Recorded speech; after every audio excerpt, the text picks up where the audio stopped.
പ്രധാനമന്ത്രിജിയെ കണ്ട് നമ്മുടെ സുൽത്താനുൽ ഉലമ തിരിച്ചു പോന്നപ്പോൾ ഏതോ പത്രക്കാർ ചോദിച്ചു, ഇന്ത്യ രാജ്യത്ത് മുസ്ലിമീങ്ങൾ സുരക്ഷിതരാണോ?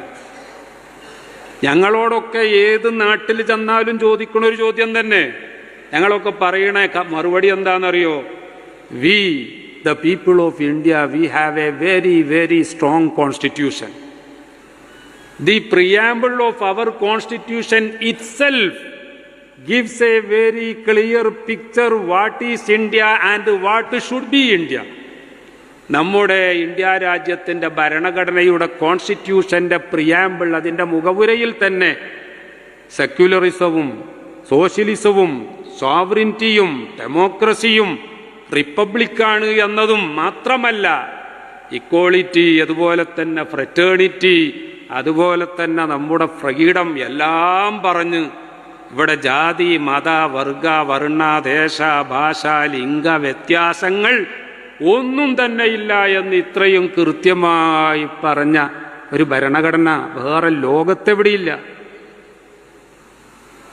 അങ്ങനെയുള്ള ഭരണഘടനയടക്കം പഠിപ്പിക്കാൻ വേണ്ടി ഒരു ആലിമ് ലോകത്ത് ലോ കോളേജ് ഉണ്ടാക്കിയിട്ടുണ്ടെങ്കിൽ അവിടെ ഞാൻ എൻ്റെ ഇബാറത്തൊന്ന് ശ്രദ്ധിച്ചു പറയാം. എൻ്റെ അറിവിൽ ബഹുമാനപ്പെട്ട സുൽത്താനുൽ ഉലമ ഈ നോളജ് സിറ്റിയിൽ ലോ കോളേജ് ഉണ്ടാക്കിയതുപോലെ വേറൊരു ആലിമ് ലോ കോളേജ് ഉണ്ടാക്കിയ എൻ്റെ അറിവിലില്ല. ഒരു പക്ഷേ വേറെ എവിടെയെങ്കിലും ഉണ്ടാകാം. ഞങ്ങളിന്ന് നൂറുകണക്കിന് വക്കീലന്മാർ കോടതി ചെന്നിട്ട് ഈ ഭരണഘടന ഉയർത്തിപ്പിടിച്ചിട്ട് സംസാരിക്കുന്നവരും വാദിക്കുന്നവരും ഒക്കെയാണ്. ഇതുകൊണ്ട് തന്നെ ഞങ്ങൾ ലോകത്തെവിടെ പോയാലും പറയും, നിങ്ങളെ രാജ്യം മുസ്ലിം രാജ്യമാണല്ലോ, നിങ്ങളെ ഭരണഘടനയിലുണ്ടോ എല്ലാ മതക്കാർക്കും ഇതുപോലത്തെ സ്വാതന്ത്ര്യം നൽകുന്ന ഒരു ഭരണഘടന? ആർക്കും കാണാൻ പറ്റൂല. അതുകൊണ്ടാ ബഹുമാനപ്പെട്ട കാന്തപുരം ഉസ്താദ് പറഞ്ഞത്, as long as our constitution is protected, Muslims are protected here എന്നാണ് അതിൻ്റെ അർത്ഥം. ഈ ഭരണഘടന ഉള്ള കാലത്തോളം മുസ്ലിമീങ്ങൾ സുരക്ഷിതർ തന്നെ. അതേസമയം ഭരണഘടന വരെ വില വെക്കാത്ത ആളുകളുണ്ട്. അത് എല്ലാ രാജ്യത്തും ഉണ്ട്. അതിന് അവിടേക്കൊക്കെ പോകണോ? 5 വക്ത് നിസ്കാരം നിർബന്ധമാണ് എന്ന് അറിയാത്തവർ എത്ര ആളുണ്ട്? നമ്മളെ കൂട്ടത്തിൽ ആരും ഉണ്ടാവില്ല. പക്ഷേ ഈ അറിവുള്ള എത്ര ആളുകളും നിസ്കരിക്കാത്തവരുണ്ട് എന്നുള്ളൊന്ന് കണക്കെടുത്ത് നോക്കി.